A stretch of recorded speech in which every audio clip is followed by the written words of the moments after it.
بسم اللہ الرحمن الرحیم۔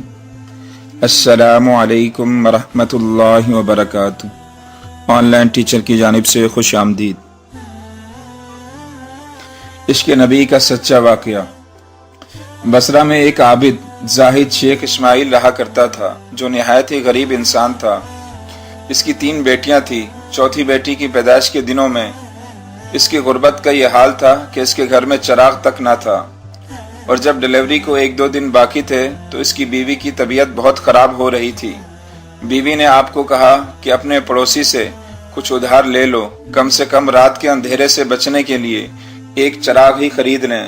شیخ اسماعیل نے کبھی اپنی ذات کے لیے کسی کے آگے ہاتھ نہیں پھیلایا تھا، لیکن بیوی کے بار بار اصرار پر وہ مجبور ہو کر ایک پڑوسی کے گھر کی طرف گئے اور دروازے پر دستک دی، لیکن کوئی جواب نہیں آیا۔ غرض 5-6 بار اسی طرح کیا، لیکن پڑوسی خواب خرگوش کے مزے لوٹنے میں لگا تھا۔ یوں آپ واپس گھر آئے۔ بیوی نے جب آپ کو خالی ہاتھ دیکھا تو پریشان لہجے میں کہا، کیا پڑوسی نے بھی مدد کرنے سے انکار کیا؟ اس عورت پر جو تکلیف گزر رہی تھی، اس تکلیف کا اندازہ مرد حضرات نہیں کر سکتے، اس تکلیف کا اندازہ صرف عورت ہی کر سکتی ہے۔ شیخ اسماعیل نے کہا، مدد تو دور کی بات، اس نے دروازہ تک نہیں کھولا۔ شیخ اسماعیل بہت افسردہ اپنے بستر پر لیٹ گئے اور کروٹیں بدلنے لگے کہ آپ کو نیند نے آ لیا۔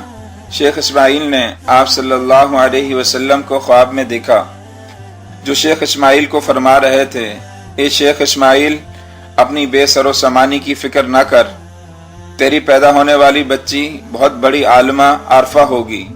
تیری پیدا ہونے والی بچی کی دعا سے میری امت کے بہت سے افراد کی بخشش ہوگی۔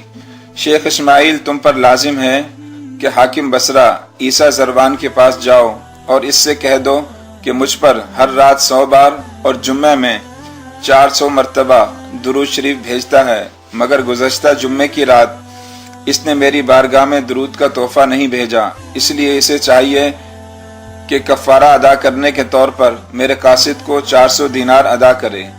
شیخ اسماعیل کی جب آنکھ کھلی تو وہ بہت خوش تھے کہ آپ صلی اللہ علیہ وسلم کا دیدار نصیب ہوا ہے۔ صبح ہوتے ہی آپ نے اپنا خواب ایک کاغذ پر لکھا اور حاکم بصرہ کے پاس پہنچ کر دربان کو وہ کاغذ پکڑا دیا۔ عیسیٰ زروان اس وقت دربار میں بیٹھا ہوا تھا۔ اس نے خط پڑھا تو دربان سے بے قرار ہو کر پوچھا کہ یہ خط دینے والا بندہ کہاں ہے؟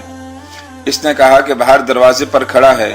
حاکم بصرہ دوڑ کر دروازے پر پہنچے اور شیخ اسماعیل کے ہاتھوں کو بوسہ دے کر کہا کہ آپ کے طفیل میرے نبی صلی اللہ علیہ وسلم نے میرا ذکر کیا ہے، میرا نام لیا ہے، اللہ شیخ اسماعیل آپ کو اجر عظیم دے۔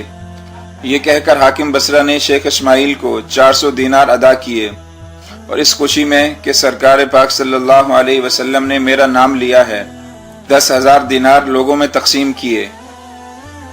کیا آپ کو معلوم ہے کہ پیدا ہونے والی بچی کا نام رابعہ بصری تھا؟